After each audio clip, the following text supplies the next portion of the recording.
প্রিয় দর্শক বন্ধুরা, প্লিজ চ্যানেলটি সাবস্ক্রাইব করে পাশে থাকবেন। বিয়ের আসরে ঘোমটার নিচে বসে আছে এক 14 বছরের রমণী। ভয়ে তার হাত পা কাঁপছে। নতুন জীবনের সূচনা ঠিক কেমন হতে চলেছে তার জন্য। এই বিয়ে কি তার জীবনে সুখ বয়ে আনবে, নাকি তার জীবন চিরতরে বদলে দিবে? একটা রুমের সোফায় বসে আছে এক 24 বছরের যুবক। তাকে সবাই একজন সফল ব্যবসায়ী হিসেবে চিনলেও অন্ধকার জগতে সে একজন ব্ল্যাক কিং। পুরো চট্টগ্রাম শহর তার কথায় চলে। আদ্রিয়ান তার পাশের সোফায় বসে থাকা লোকটির উদ্দেশ্যে বলল, বাবা, আমি এই বিয়ে করতে পারবো না। সোফায় বসে থাকা লোকটির বয়স প্রায় 50, মুখে বয়সের ছাপ। শাহাদাত মির্জা আদেশের সুরে বললেন, এই বিয়ে তোমাকে করতেই হবে। আমি রুহির বাবাকে কথা দিয়েছি তার মেয়েকে মির্জাবাড়ির বউ করে আনবো। কিন্তু বাবা, আমি বিয়ে করতে চাই না। আর ওই মেয়ে কত ছোট, ও বিয়ে মানে কি বুঝবে? আমি কোনো কথা শুনতে চাই না। তুমি বিয়ে করবে, এটাই আমার শেষ কথা। আদ্রিয়ান আর কিছু বলল না, চুপ করে রইল। আদ্রিয়ান নিজেও জানে না যাকে আজ বিয়ে করবে না বলছে সেই মেয়ে একদিন তার সবচেয়ে বড় দুর্বলতা হয়ে দাঁড়াবে। শাহাদাত মির্জা আদ্রিয়ানের হাতে বিয়ের পাঞ্জাবি দিয়ে বলল, রেডি হয়ে এসো, আমরা বাইরে অপেক্ষা করছি।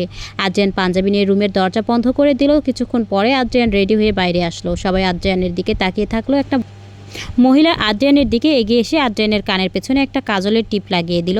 আদ্রিয়ান কিছুটা বিরক্ত হয়ে বলল, এসব কি করছো তুমি? মহিলাটি হাসি মুখ নিয়ে বললেন, তোকে আজ একটু বেশি সুন্দর লাগছে, তাই নজর না লাগার জন্য কাজলের টিপ দিচ্ছি। আমি বাচ্চা না চাই আমাকে টিপ লাগাবে। মায়ের কাছে সন্তান সবসময় ছোট থাকে, যতই বড় হোক না কেন। এটা বলে দীর্ঘশ্বাস ফেললেন মিথিলা খান। আদ্রিয়ানের বিয়ের আসরে গিয়ে বসতেই কাজী সাহেব প্রথমে আদ্রিয়ানের কাছে গিয়ে বিয়ে পড়ানো শুরু করলেন। আদ্রিয়ানের সব বিরক্ত লাগছে, মনে মনে বিড়বিড় করছে, গ্রামে এসে খুব বাজেভাবে ফেসে গেছি। তখনই কাজী সাহেবের কণ্ঠ ভেসে আসলো। জসিম খানের একমাত্র কন্যা তানহা খান রুহির সাথে নগদ 50 লক্ষ দেনমোহর আর 10 ভরি স্বর্ণ ধার্য করিয়ে তানহা খান রুহিকে নিজের স্ত্রী হিসেবে গ্রহণ করলে বলো আলহামদুলিল্লাহ কবুল। আদ্রিয়ান চুপ করে রইল। শাহাদাত মির্জা ছেলের দিকে তাকিয়ে চোখ দিয়ে ইশারা করে বলল, কবুল বলার জন্য আদ্রিয়ান যন্ত্রের ন্যায় ঠোঁট নাড়িয়ে বলল, আলহামদুলিল্লাহ কবুল। আবার বলো আলহামদুলিল্লাহ কবুল, আলহামদুলিল্লাহ কবুল। শেষবার বলো আলহামদুলিল্লাহ কবুল, আলহামদুলিল্লাহ কবুল। কাজী সাহেব আর বাকি সবাই বলেন আলহামদুলিল্লাহ। কাজী সাহেব এইবার কাবিননামার কাগজটা দিয়ে বললেন, এইখানে একটা সাইন করে দাও। আদ্রিয়ান সাইন করে দিতেই কাজী সাহেব রুহির কাছে গিয়ে বলল, শাহাদাত মির্জার একমাত্র ছেলে আদ্রিয়ান মির্জার সাথে নগদ 50 লক্ষ দেনমোহর আর 10 ভরি স্বর্ণ ধার্য করিয়া আদ্রিয়ান মির্জাকে নিজের স্বামী হিসেবে গ্রহণ করলে বলো মা কবুল। রুহির হাত পা এখনও কাঁপছে, সাথে বুকটাও কাঁপছে। কাপা কণ্ঠে বলল আলহামদুলিল্লাহ কবুল। শেষবার বলো আলহামদুলিল্লাহ কবুল। সবাই একসাথে বলল আলহামদুলিল্লাহ। বিয়ে সম্পন্ন হয়েছে। কাজী সাহেব রুহির দিকে কাবিননামার কাগজটা এগিয়ে দিয়ে বলল, মা, এইখানে একটা সাইন করে দাও। রুহি কাপা হাতে সাইন করে দিতেই কাজী সাহেব 2 হাত তুলে দোয়া করতে লাগলেন। কাজী সাহেবের সাথে সবাই হাত তুলে দোয়া করলেন। মনোজাত শেষে কাজী সাহেব আদ্রিয়ানকে বলল, মেয়েটা ছোট, মেয়েটাকে সামনে রেখো। তোমার মায়ের পায়ের নিচে তোমার জান্নাত হলে সেই জান্নাতের চাবি হচ্ছে তোমার স্ত্রী। কাজী সাহেব রুহির কাছে গিয়ে বলল, তোমার স্বামীর সব কথা শুনে চলবে। তোমার স্বামীর পায়ের নিচে তোমার জান্নাত। এসব বলে কাজী সাহেব চলে গেলেন। এবার রুহিকে বিদায় দেওয়ার সময় জসিম খান রুহির হাত আদ্রিয়ানের হাতে দিয়ে বললেন, আমার মেয়েটাকে দেখে রেখো। আমার মেয়েটা ছোট, কোনো ভুল করলে ছোট ভেবে মাফ করে দিও। যদি কখনো মনে হয় আমার মেয়ে তোমার জন্য বোঝা, তাহলে আমার মেয়েকে কষ্ট দিও না। আমার মেয়েকে আমার কাছে ফিরিয়ে দিও।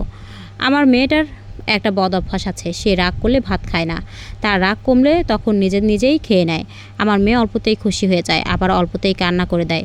আমার মেয়েটা খুবই আবেগপ্রবণ। এটা বলে জসিম খান চোখের জল মুছলেন। রুহিকে জড়িয়ে ধরে কাছে ইয়াসমিন বেগম শাহাদাত মির্জা বললেন, আপনারা চিন্তা করবেন না, আমরা রুহিকে নিজের মেয়ের মতো রাখবো। কখনো কোনো কষ্ট পেতে দিব না। সবসময় রানী করে রাখবো। আমার মা নেই, তাই আজকে থেকে রুহি আমার মা। আমি শুধু বউ না, আমার জন্য একটা মা নিয়ে যাচ্ছি। জসিম খান চোখের জল মুছে রুহিকে কোলে নিয়ে গাড়িতে তুলে দিলেন। আদ্রিয়ান গিয়ে বসলো ফ্রন্ট সিটে। শাহাদাত মির্জা বলল, তুই গিয়ে রুহির পাশে বস। আদ্রিয়ান কোনো কথা না বলে বসলো। ড্রাইভার গাড়ি স্টার্ট দিল। তার পিছু আরেকটা গাড়িতে আসছে মিথিলা খান আর শাহাদাত মির্জা। গাড়ি নিয়ে থামলো মির্জা বাড়ির সামনে। শাহাদাত মির্জা আর মিথিলা খান গাড়ি থেকে নেমে আদ্রিয়ানকে বললেন, রুহিকে কোলে করে বাসায় নিয়ে আয়। আদ্রিয়ান কিছুটা বিরক্ত হয়ে বলল, আমি? শাহাদাত খান বললেন, হ্যাঁ তুমি।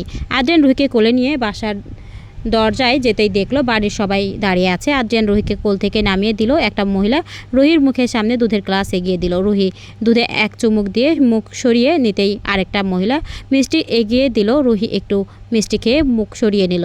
এবার মহিলাগুলো দুধের গ্লাস আর মিষ্টি এগিয়ে দিল আদ্রিয়ানের দিকে। আদ্রিয়ান বিরক্তি নিয়ে বলল, মেজো মা, ছোটো মা, এসব সরাও, আমি খাবো না। কিন্তু ফারজানা বেগম আর রোহিণী বেগম শুনলেন না, জোর করে খাইয়ে দিলেন। আদ্রিয়ান বড় বড় পা ফেলে নিজের রুমে চলে গেল। সবাই নতুন বউ দেখার জন্য ড্রয়িং রুমে বউয়ের চারপাশে গিয়ে বসলো। ফারজানা বেগম ঘোমটা তুলতেই সবাই বলল, মাশাল্লাহ। সাদাত মির্জা একটা ৭০ লাখ টাকার চেক দিয়ে বলল, মা, আমার ছেলেটাকে দেখে রেখো। একটু রাগে কিন্তু মনটা অনেক ভালো। রুহি ছোট করে বলল, মিথিলা খান ৪০ লক্ষ টাকা দিয়ে বললেন, সুখে থেকো আর খুব তাড়াতাড়ি একটা সুখবর দিও। রুহি মুচকি হাসলো। একে একে সবাই মুখ দেখে টাকা দিল। মিথিলা খান টাকা এনে রুহির চারপাশে ঘুরিয়ে নজর কাটালেন। আদ্রিয়ান কাপড় চেঞ্জ করে ফ্রেশ হয়ে ছাদে গেল। ছাদে গিয়ে সিগারেট বের করে সিগারেট টান দিয়ে আকাশের পানে তাকিয়ে আছে। এদিকে আদ্রিয়ানের কাজিনরা সবাই ফুল দিয়ে বাসর সাজানো শেষে রিমঝিমকে এনে বসিয়ে রাখলো ফুল দিয়ে সাজানো বিছানায়। আদ্রিয়ান ছাদে সিগারেট খেয়ে কিছুক্ষণ হাঁটাহাঁটি করে ছাদ থেকে নেমে নিজের রুমে গিয়ে আসছিল। রুমের দরজার সামনে আসতেই অবাক দৃষ্টিতে কিছুক্ষণ তাকিয়ে থাকলো। আদ্রিয়ান কিছুক্ষণ তাকিয়ে রইল, তারপর বলল, তোরা আমার রুমের সামনে কি করছিস? কি চাই? একটা মেয়ে বলে উঠল, ভাইয়া, এত কষ্ট করে আমরা তোমার বাসর সাজিয়েছি, আমাদেরকে কিছু দিবে না? মিতু, তোদেরকে কে বলেছে বাসর সাজাতে? কেউ বলেনি আমরা সাজিয়েছি। কোনো কিছু পাবি না, যা। তো সবাই আরেকটা ছেলে বলল, তা হবে না, আমাদের 5 জনকে টাকা দিতে হবে। 1 টাকাও পাবি না তোরা। না, দিতে হবে ভাইয়া, অন্তত 5,000 টাকা তো দাও। মিতু আপু, আরিয়া আপু, ইমতিয়াজ ভাইয়া, আমি আর নোভা, আমরা 5 জন 5,000 নিব। আদ্রিয়ান কিছুটা বিরক্ত হয়ে ওয়ালেট থেকে 5,000 টাকা জয়ের হাতে দিয়ে বলল, যা, এবার সবাই আমাকে আমার রুমে যেতে দে। সবাই চলে যাচ্ছে, কিন্তু হঠাৎ ইমতিয়াজ আদ্রিয়ানের কানে কানে বলল, বেস্ট অফ লাক ব্রো, তুই যাবি এখান থেকে? চলে যাচ্ছি তো, এমন করছো কেন? ওরা সবাই চলে যেতে আদ্রিয়ান রুমে ঢুকলো। রুহি বিছানায় বসে আছে। আদ্রিয়ানের মেজাজ গরম হয়ে গেল। রাগী দৃষ্টিতে রুহির দিকে এগিয়ে যাচ্ছে। আদ্রিয়ান যত রুহির দিকে এগিয়ে আসছে, রুহির বুকে ঢুকপুকানি তত বাড়ছে। রুহির গাল লজ্জায় লাল হয়ে আসছে। হঠাৎ রুহিকে অবাক করে দিয়ে আদ্রিয়ান রুহির হাত ধরে টানতে টানতে রুম থেকে বের করে দিয়ে বলল, তুমি আমার রুমে আর ঢুকবে না, এটা শুধু আমার রুম। রুহি কিছু বুঝে ওঠার আগে আদ্রিয়ান রুহির মুখের ওপর দরজা বন্ধ করে দিল। রুহি দরজায় নক করতেই আদ্রিয়ান দরজা খুলে বলল, কি হয়েছে? দরজায় নক করছো কেন? আমি আপনার বিবাহিতা স্ত্রী, এই বিয়ে আমি মানি না। এটা আমার ইচ্ছের বিরুদ্ধে হয়েছে। আমি তো এই বিয়ে মন থেকে মানি। তুমি মানলে আমার কিছু করার নেই। পিচ্ছি মেয়ে, বিয়ে মানে কি বুঝো তুমি? তোমার এখন পুতুল নিয়ে খেলা করার বয়স। আমি অনেক সহ্য করেছি। আর না, সরুন, আমি রুমে ঢুকবো। আমিও দেখি তুমি কিভাবে রুমে ঢুকতে পারো। রুহি আদ্রিয়ানকে অবাক করে দিয়ে সেখানে কান্না শুরু করে দিল। আদ্রিয়ান বুঝতে পারছে না মেয়েটা আসলে কি করতে চাইছে, হঠাৎ এভাবে কাছে কেন। রুহির কান্না শুনে বাড়ির সবাই এসে উপস্থিত হলো। আদ্রিয়ানের রুমের সামনে নতুন বউকে এভাবে কাঁদতে দেখে সবাই জিজ্ঞেস করলো, কি হয়েছে? রুহি কান্না জড়িত কণ্ঠে বলল, ভাইয়া আমাকে রুম থেকে বের করে দিয়েছে। বাড়ির সবার মুখ হাঁ হয়ে গেল। মেয়েটা ভাইয়া কাকে বলছে? মিথিলা খান বললেন। রুহি, তুমি কাকে ভাইয়া ডাকছো? রুহি আদ্রিয়ানের দিকে আঙুল দেখিয়ে বলল, ওনাকে আমি ভাইয়া বলছি। বাড়ির সবাই থতমত খেয়ে বলল, ও তোমার স্বামী, এখন থেকে ওকে আর ভাইয়া ডাকবে না। তাহলে আমি কি ডাকবো? আদ্রিয়ান বলে ডাকতে পারো। আচ্ছা। সাদাত মির্জা আদ্রিয়ানের উদ্দেশ্যে বলল, আর তুমি ওকে রুম থেকে বের করে দিচ্ছ কেন? এই রুম যতটা তোমার ঠিক ততটাই ওর। আদ্রিয়ান চুপচাপ সব শুনছে। সাদাত মির্জা রুহিকে বললেন, যাও মা, রুমে যাও। এটা বলে সবাই চলে যেতেই রুহি আদ্রিয়ানকে ধাক্কা দিয়ে রুমে ঢুকে রুম দেখতে ব্যস্ত হলো। রুমটা অনেক বড়। রুহি আদ্রিয়ানকে বলল, আপনার রুমটা অনেক বড়, এখানে দৌড় প্রতিযোগিতা দেওয়া যাবে। আদ্রিয়ানের গরম হওয়া মেজাজ আরও গরম হয়ে গেল আর বলল, চুপ, এটা খেলার জায়গা না। রুহি চারদিকে দেখা শেষে লাফ মেরে বিছানায় বসে বলল, বিছানা অর্ধেক আমার, 1 ইঞ্চিও দিব না। কেন? এটা আমারও রুম, এই বিছানায় আমারও অধিকার আছে। বললাম তো, আমি এই বিয়ে মানি না। আপনি না মানলে কিছু করার নেই। আদ্রিয়ান বিড়বিড় করে বলল, বিরক্তিকর। ভাইয়া, আপনি কি কিছু বলছেন? না, ভাবছিলাম তোমার অভিনয় টিভির নায়িকাদের কেও হার মানাবে। কি সুন্দর অভিনয় করলে তুমি। তোমার অভিনয় দেখে বাকি সবার মতো আমিও বিশ্বাস করে নিয়েছিলাম। আপনাকে বিশ্বাস করাতে পেরে আমি ধন্য।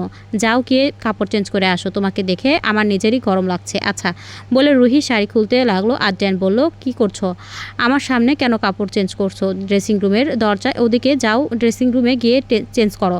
রুহি ড্রেসিং রুমে ঢুকেই দেখলো রুমটা অনেক বড়। একপাশে হ্যাঙ্গার স্ট্যান্ড ও অনেকগুলো স্যুট কোট রাখা, আরেক পাশে অনেকগুলো শার্ট প্যান্ট আর ট্রাউজার। এক পাশে একটা ড্রেসিং টেবিল যেখানে লরিয়াল প্যারিস ব্র্যান্ডের হেয়ার জেল রাখা আছে। আরেক পাশে কর্নার সেলফে রাখা আছে লরিয়াল প্যারিস ব্র্যান্ডের শ্যাম্পু, কন্ডিশনার, হেয়ার সিরাম আর হেয়ার কালার। জিলেট ব্র্যান্ডের শেভিং ক্রিম এসব দেখে রুহির মুখ হাঁ হয়ে গেল আর মনে মনে আওড়ালো এটা ড্রেসিং রুম নাকি শপিং মল। রুহি চেঞ্জ করে বাইরে আসতেই দেখলো আদ্রিয়ান বিছানার সব ফুল নিয়ে ডাস্টবিনে ফেলে দিল। রুহি দৌড়ে গিয়ে বলল, কি করছেন? এগুলো কত কষ্ট করে ওরা সাজিয়েছে আর আপনি সব নষ্ট করে দিয়েছেন। তার জন্য তো তাদেরকে টাকা দিয়ে আসলাম আর আমি ঘুমাবো তাই এসব সরিয়ে দিচ্ছি। আপনি এমন ব্যবহার করেন কেন আমার সাথে? জন্মের পর কি আপনার মুখে কেউ মধু দেয়নি? মধু দিয়ে শুধু তেতো তেতো কথা বের হয়। এই পিচ্চি, এত কথা বলো কেন তুমি? একদম পিচ্চি বলবেন না আমাকে। তাহলে কি বলবো তোমাকে? জান পাখি, কলিজা এসব ডাকতে পারেন। আমার বয়ে গেছে তোমাকে এসব ডাকতে। কেন? আমি কি সুন্দর না? দেখুন আপনার চেয়ে সুন্দর আমি। তুমি কি বলতে চাইছো আমি সুন্দর না? আমি সেটা কখন বললাম? আরেকটা কথা বলে থাপ্পড় দিয়ে অজ্ঞান করে ফেলবো। অজ্ঞান করে দেখান তো। তুমি আমার সাহস নিয়ে প্রশ্ন তুলছো? বলতেই রুহির গালে একটা থাপ্পড় পড়লো। রুহিকে থাপ্পড় খেয়ে চুপ করে থাকতে দেখে আদ্রিয়ান জিজ্ঞেস করলো, তোমাকে আমি থাপ্পড় মেরেছি, তুমি ব্যথা পাওনি? কোনো কথা বলছো না যে? দাদি বলেছিল আপনি ব্যথা দিলে চুপ করে সহ্য করতে, কয়েকদিন পর নাকি আর ব্যথা পাবো না, তাই চুপ করে আছি।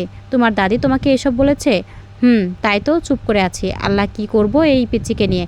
কেন? আজ নিজের উপর বড্ড দয়া হচ্ছে। দয়া কি শুধু নিজের উপর হয়? আর কারো উপর দয়া হয় না।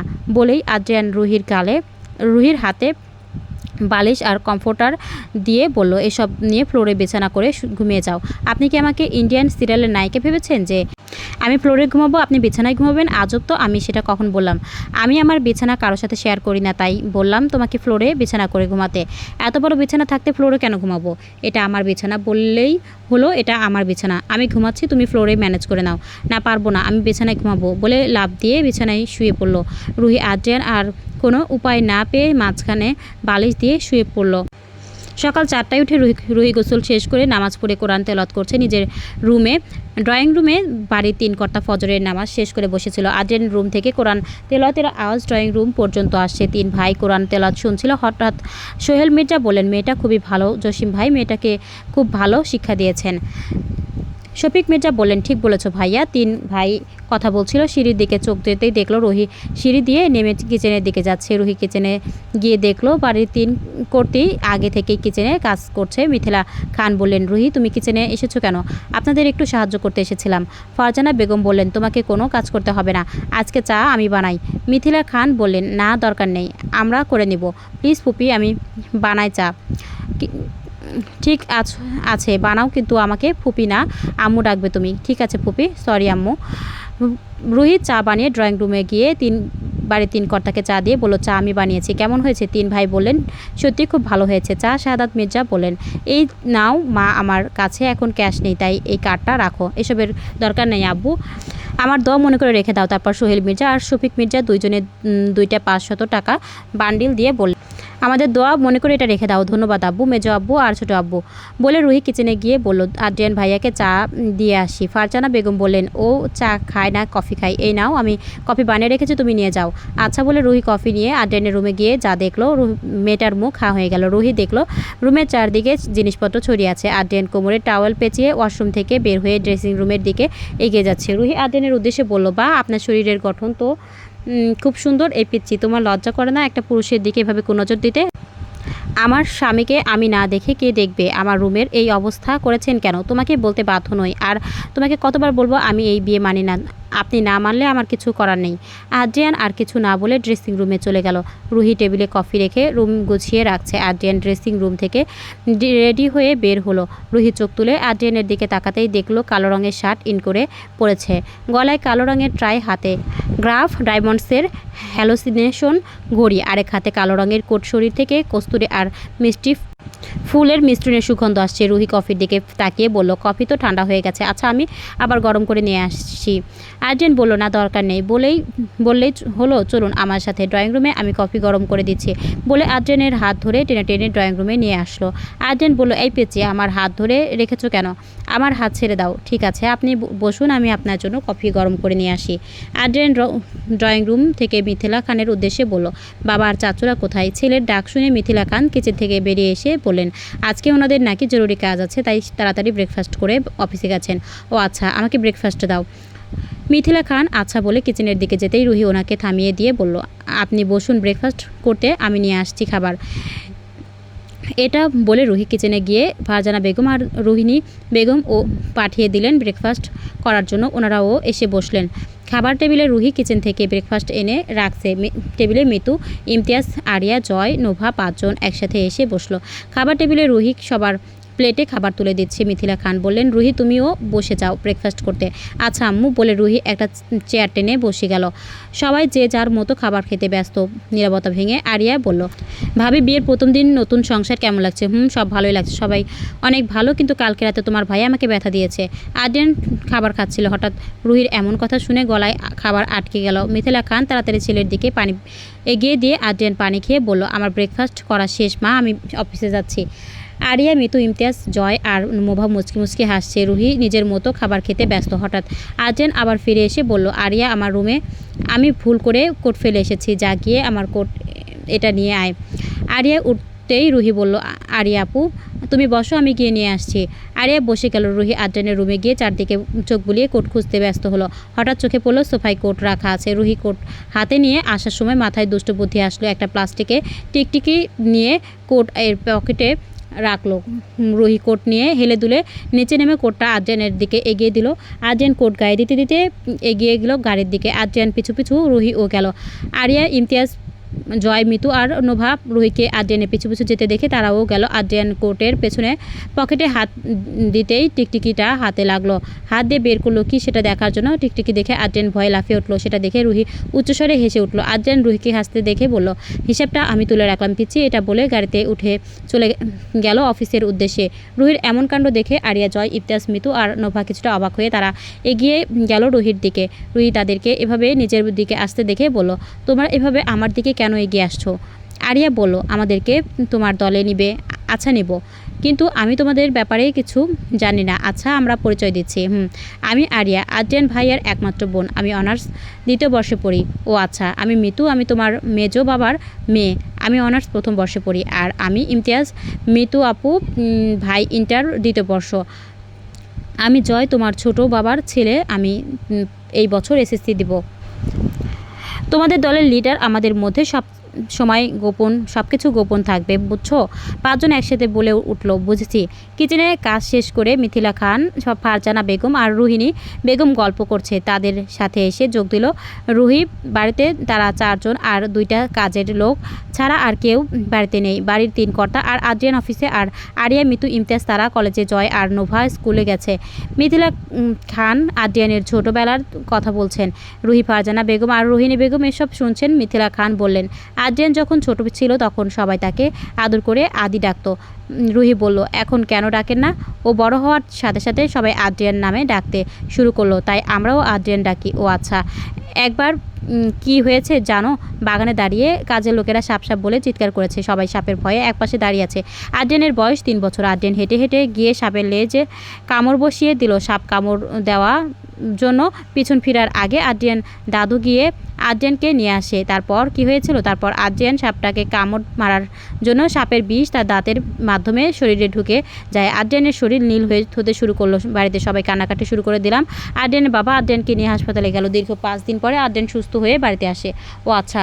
তারা 4 জন আড্ডা দিতে লাগলো। আরিয়া, মিতু আর ইমতিয়াজ কলেজ থেকে এসে বাসায় ঢুকতেই দেখলো বউ শাশুড়িরা মিলে আড্ডা দিচ্ছে। আরিয়া বলল, বাহ, বউ শাশুড়িরা মিলে আড্ডা দিচ্ছ, তাও আমাদেরকে ছাড়া। আমাদেরকে এভাবে পর করে দিলে সবাই। রুহি বলল, পর করে দিব কেন? তোমরা ছিলে না তাই আড্ডা দিচ্ছিলাম। তোমাদেরকে ছাড়া তোমরা থাকলে তোমরাও যোগ দিতে পারতে আমাদের আড্ডায়। আচ্ছা আমরা শাওয়ার নিয়ে এসে আড্ডা দিব বলে 3 জন নিজেদের রুমে চলে গেল। বাড়ির 3 কর্তী টিফিন রেডি করছে অফিসে পাঠানোর জন্য। 4টা টিফিন বক্স রেডি করলো 4 জনের জন্য। মিথিলা খান রুহিকে বললেন, যাও এই টিফিন বক্সগুলো ড্রাইভারকে দিয়ে আসো।